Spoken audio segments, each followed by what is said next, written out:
Samedi matin, 9h15, tu bois ton café, tu ouvres ton appli bancaire. Compte épargne, 8 400 €. Et tu te sens bien, vraiment bien. Parce que tu as bossé dur pour mettre ça de côté, mois après mois, sans te plaindre. Mais quelque chose cloche, pas dans le chiffre, dans ce que le chiffre fait. Il grossit pas vraiment, il est juste là, tranquille, stable, rassurant. Et c'est exactement ça le problème. T'as pas économisé de l'argent, t'as économisé de la tranquillité. Et la tranquillité, ça coûte cher. Je m'appelle Tom et je passe beaucoup trop de temps à réfléchir à pourquoi des gens disciplinés, rigoureux, qui ont fait exactement ce qu'on leur a dit de faire, finissent par perdre de l'argent sans jamais avoir fait une seule mauvaise dépense. Si tu épargnes régulièrement mais que t'as l'impression que ton argent stagne, abonne-toi à la chaîne et mets un like si cette vidéo peut t'aider à comprendre ce qui se passe vraiment. Parce que voilà le truc. On nous a tous dit d'économiser, depuis toujours. Et c'est un bon conseil, jusqu'à un certain point. Après ce point, c'est une erreur financière déguisée en sagesse. Honnêtement, le mot économiser est peut-être le mot le plus mal compris de toute la finance personnelle. Parce que dans la tête de la plupart des gens, économiser et construire de la richesse, c'est la même chose. Tu mets de l'argent de côté, il s'accumule et un jour, t'es riche. Sauf que c'est pas comme ça que ça marche. Économiser, c'est protéger. Investir, c'est multiplier. Et confondre les deux, ça coûte beaucoup plus cher que n'importe quelle mauvaise dépense. Voilà un chiffre simple, juste un. Ton livret A rapporte autour de 3% en ce moment. L'inflation réelle sur les produits du quotidien tourne autour de 4 à 5%. Ce que ça veut dire concrètement, chaque euro que tu laisses sur ce compte perd du pouvoir d'achat chaque année. Pas beaucoup, mais en silence, tous les mois. T'épargnes, mais ton argent, lui, il rétrécit. Moi aussi, j'ai fait cette erreur. Pendant 3 ans, j'ai été fier de mon compte épargne. 12 000 € bien rangés, bien protégés. Je me sentais responsable, sérieux, adulte. Et pendant ces 3 ans, si j'avais investi la moitié de cette somme, j'aurais aujourd'hui autour de 4 000 € de plus, sans rien faire, juste en arrêtant d'être trop prudent. Alors voilà la vraie question. C'est quoi ce moment précis où économiser devient une erreur? C'est pas une date, c'est pas un âge, c'est un seuil. Un seuil que la plupart des gens franchissent sans s'en rendre compte. Ce seuil, les planificateurs financiers l'appellent le fonds d'urgence. Et son rôle est très précis. Couvrir entre 3 et 6 mois de tes dépenses fixes en cas de coup dur. Perte d'emploi, maladie, réparation imprévue. C'est une protection, un filet, pas un investissement. Une fois ce fonds constitué, chaque euro supplémentaire que tu mets en épargne classique ne te protège plus vraiment. Il stagne, il perd contre l'inflation et il te coûte ce qu'il aurait pu devenir. Le moment précis où économiser devient une erreur, c'est le lendemain du jour où ton fonds d'urgence est complet. Pas avant. Avant, c'est de la sagesse. Après, c'est de l'argent mort. Et c'est là que ça devient vraiment intéressant. Parce que si les gens continuent à surépargner bien au-delà de leur fonds d'urgence, c'est pas par ignorance, c'est par psychologie. Il y a un phénomène qu'on appelle l'aversion à la perte. Ton cerveau ressent la douleur d'une perte 2 fois plus fort que le plaisir d'un gain équivalent. Ce que ça veut dire en pratique, la peur de perdre 1 000 € est 2 fois plus puissante que la satisfaction d'en gagner 1 000. Alors tu gardes, tu protèges, tu sécurises.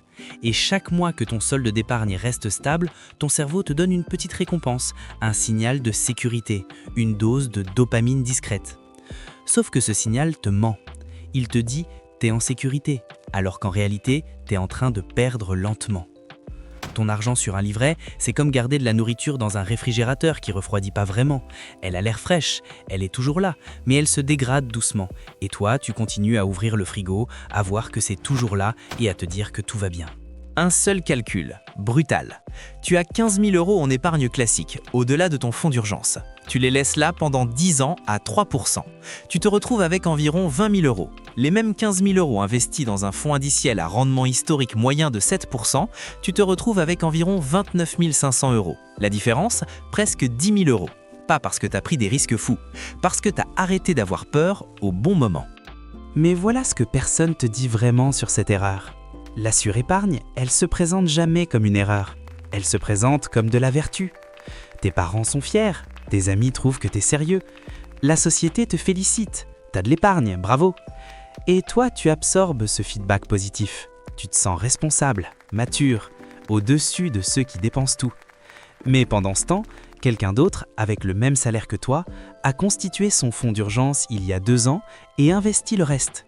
Il n'a pas l'air plus sérieux que toi, il se félicite pas en public, mais dans 10 ans, la différence va se voir. Et voilà le pire, plus ton compte épargne grossit, plus il devient psychologiquement difficile d'en sortir l'argent pour l'investir, parce que tu as l'impression de perdre quelque chose, de prendre un risque, de déstabiliser un équilibre que tu as mis des années à construire. Ton épargne est devenue une zone de confort déguisée en stratégie financière. Et une zone de confort, ça se quitte jamais facilement. Là, tu te dis peut-être « Tom, mais l'investissement, c'est risqué, je peux perdre de l'argent. » Et t'as raison. Sur le court terme, oui. Mais voilà la vraie question que tu dois te poser. Est-ce que ne rien faire est sans risque ? Parce que laisser 20 000 € sur un livret pendant 15 ans, dans un contexte d'inflation à 4%, c'est perdre environ 30% de ton pouvoir d'achat. Silencieusement, sans crack, sans mauvaise nouvelle, juste le temps qui passe. Si tu dépenses 100% de ta capacité d'épargne à surprotéger de l'argent qui en a plus besoin, tu travailles juste à maintenir une illusion de sécurité. Voilà ce que je te propose, une règle simple en 3 étapes. Étape 1, calcule tes dépenses fixes mensuelles. Loyer, facture, nourriture, transport, tout ce qui est obligatoire. Étape 2, multiplie ce chiffre par 5, c'est ton fonds d'urgence cible, ni plus ni moins. Ce montant reste en épargne classique, intouchable, disponible. Étape 3, tout ce qui dépasse ce montant, chaque mois, il va dans un investissement. PEA, fonds indiciel, peu importe le véhicule. L'important, c'est qu'il travaille. C'est pas abandonner la sécurité, c'est décider avec précision où s'arrête la sécurité et où commence la construction. Alors voilà la vraie question. Est-ce que ton épargne actuelle te protège vraiment ? Ou est-ce qu'elle te rassure juste assez pour que tu n'aies pas envie de regarder ce qu'elle te coûte vraiment ? Parce qu'il y a une différence entre de l'argent qui dort et de l'argent qui travaille. Et cette différence, dans 20 ans, elle ne se mesure pas en euros, elle se mesure en liberté. Le fonds d'urgence, c'est ton bouclier, garde-le.